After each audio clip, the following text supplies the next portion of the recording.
Hmm, hmm. Kain.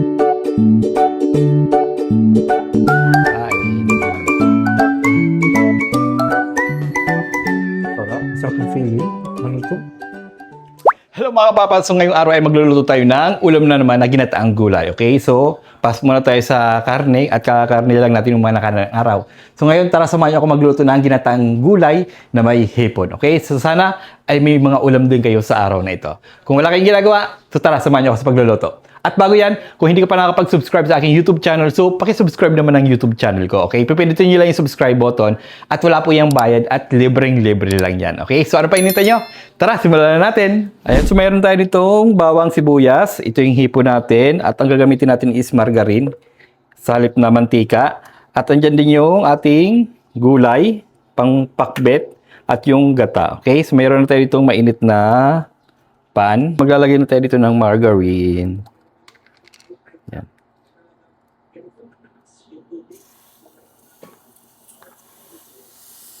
Gaan lang natin, baka masunog.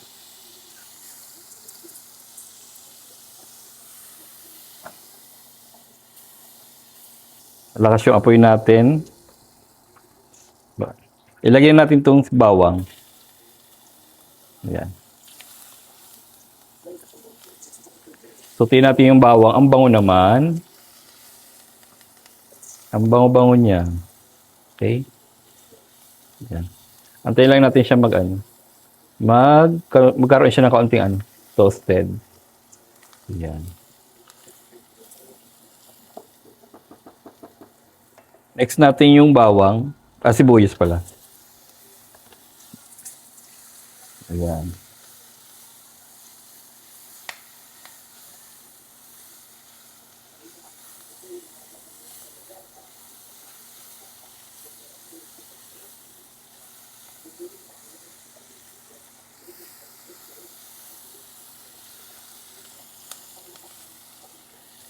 Next natin yung Ayan. Hipon. Ayan. So, pagtutubigin lang natin yung hipon, isusuti lang natin ng kaunti para magtubig, tapos hahanguin natin ulit yan. Ayan. Kukunin lang natin yung juice niya.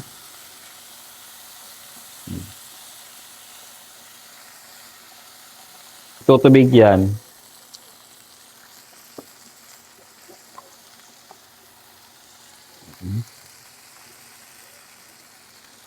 Cover lang natin ito ng kaunting minuto. Mga 1 minute, cover lang natin yan. Para magtubig siya. Pag nagtubig na siya, hahanguin na natin yung hipon, saka natin ilalagay yung gulay, okay?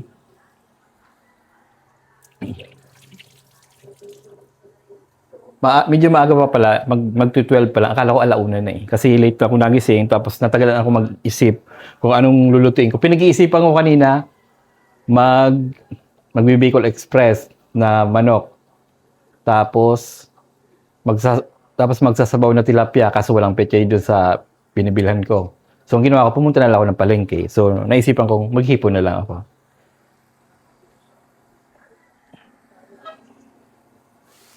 Ayan.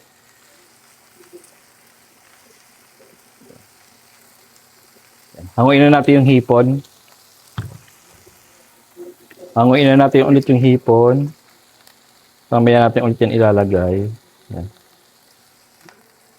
Tinanggal ko lang yung juice niya. Kasi mamaya, pag nilagay natin yan, magtutubig yan. So, ngayon is, nasutin natin ng kaunti. Ayan. Ang bango. Ilagay na natin itong gulay. Ayan. Ayan. Ayan, ang bango. Ang bango na niya. Maglalagay na ko dyan ng asin.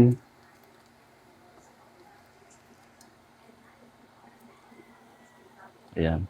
Tapos, cover natin. Ayan. Antayin natin ma-steam yung gulay. Kinagugutom na din.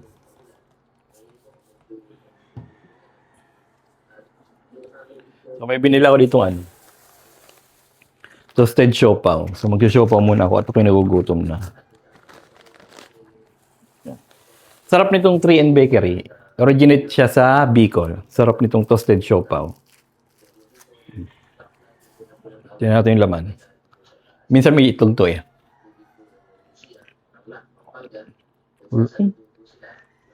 Kakunti yung laman. Siguro, sobrang mahal. Kasi dati may itlog yan. Malaki yung tipak ng itlog nito. Ngayon, wala lang. Okay. So, ilalagyan na natin tong gata. Ayan. Ayan. Nagtubig na yung gulay natin.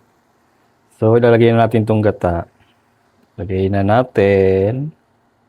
Ayan.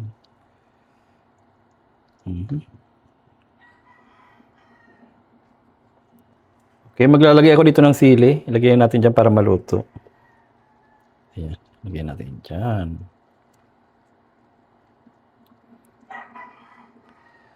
Ayan, Ayan lang natin yung kumulo ng kumulo. Mamaya na natin tatakpan. Ayan. Medyo hinaan natin yung apoy. Ilagay lang natin sa 800. Maglalagay tayo dito ng magic sarap para mas malinamnam ang ating ulam. Okay? Ayan. Ayan. Lutuin muna natin mabuti yung gata. Bago natin ilagay yung hipon. Yung hipon kasi mas masarap siya yung hindi overcook para nandoon yung tamis at yung lutong. Ayan, diba? Ayan, mag-a-add ako dito ng paminta. Paminta. Ayan. Mas marami, mas masarap.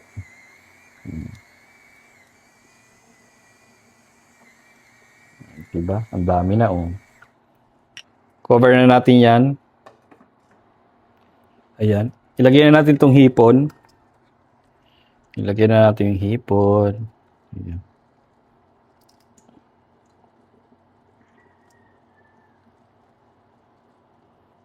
Ayan. May hipon tayo ngayon. Nagsabaw na kasi tayo kahapon eh.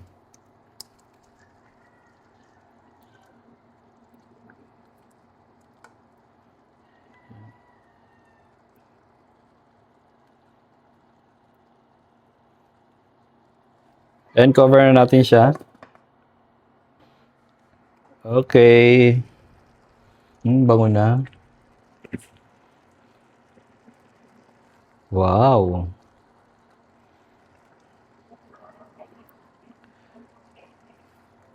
Parang sabi ng tiyan ko, tikman mo na. Nagugutom na ako. Umihilab na yung tiyan ko. Ayan, sarap nito.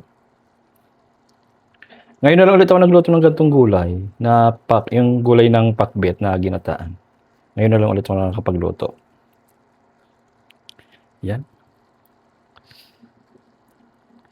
Tingnan natin yung sabaw. Tikiman. Kung anong kulang. Tikiman.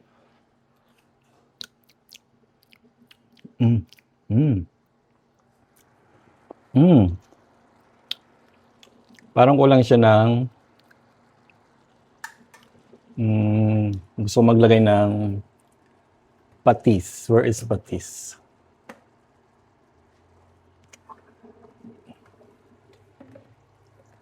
Pag-add ako ng patis, kaunti lang. Ayan. Kaunti lang. Ayan. Yung lasa nung hipon, kapit na doon sa sabaw, saka yung sa gulay. Ayan.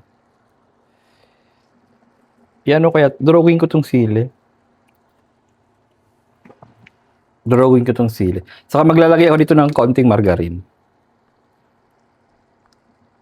Ayan, ganito. Ayan, lagyan natin yan. Para mas creamy. Tapos dudrawing ko tong sili. Mainit. Ayan. Durugin natin tong sili para may para may tadyak yung sili sa sabaw, di ba? Sarap yung ganito eh. Yung tinatadyakan ka ng anghang pag tinitikman mo yung sabaw. Yan, durugin natin yan.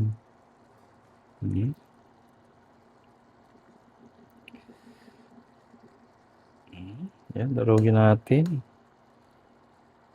Yan, okay na yan. Yan. Kalat na yung ano yan, anghang yan. Wow, yan, iga na yung gata, oh. Okay na to. Ano. Sarap yung durog yung kalabasa. Yung kalabasang maninipis na durog, oh. Yung iba kasi makakapal, oh. Yung nasa balot kasi yung kalabasa, sobrang nipis yung gayat niya. Kaya bumili pa ako ng extra kalabasa. Ayan. Ganito yung hiwa ko, malalaki. Ayan na. So, kakain na tayo. Ayan. Kainan na. Ayan na. Kain tayo. Ayan. Kakain na. Tikiman muna tayo at doon ako kakain sa sala mamaya. At may pinapanood ako. Sanay kasi akong kumakain na may pinapanood. Ayan.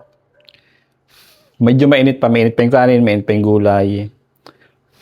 Meron pala ako dito sa sasaw na suka. Yung suka na dato puti na templado na. Paghipon kasi gusto ko sinasawsaw siya sa suka. Yan, first bite. Gulay muna. Ayan, oh. Kain po.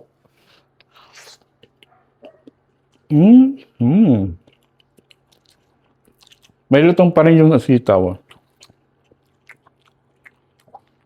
Sige.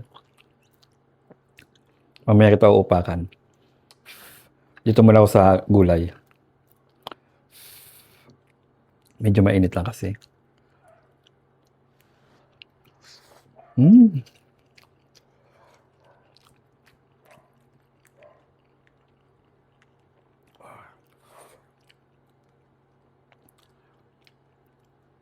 Ayan. Ulo ng hipon. Yung iba hindi marunong kumain ng hipon. Hindi nila kinakain yung ulo. Andito kaya yung ulo andito kaya sa ulo ng hipon yung masarap, yung taba-taba niya. Yan, sausaw natin sa suka. Yan, oh. Para iwas high blood. Para nakakabawas sa high blood. Yan, ganyan lang, ah. Ganun lang yung pagkakain ng ulo ng hipon. Tatanggalin mo yung parang shell niya sa ibabaw. Tapos sabay ganyan. Sarap. High blood yung aabutin mo. Good tayo.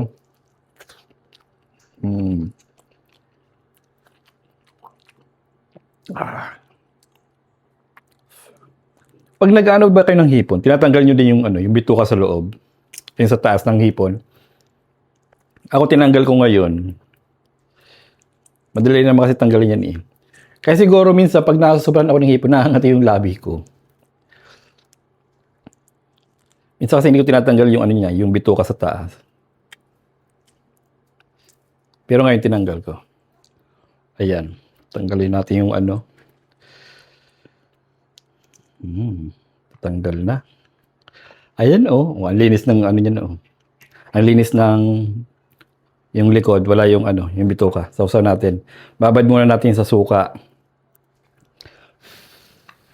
At hipan natin yung kanin. At mainit talaga. Yan. Yan. Tapos mag-aan tayo ng sili. Ayan, oh. Sausaw muna natin. Wala pala akong kalabasa. Durog na yung kalabasa ko. Ayan. Subo na may sili.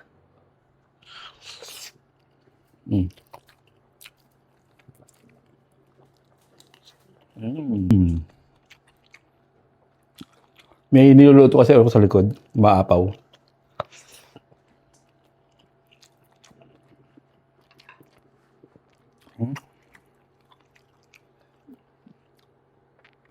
Yung hipon, andun pa yung lutong niya. Sarap. Ayan, inaatakin ako ng Inaatakan ako ng anghang.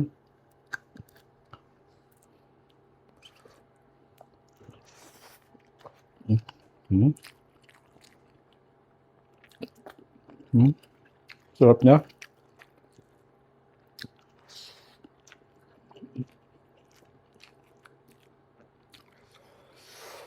Anghang.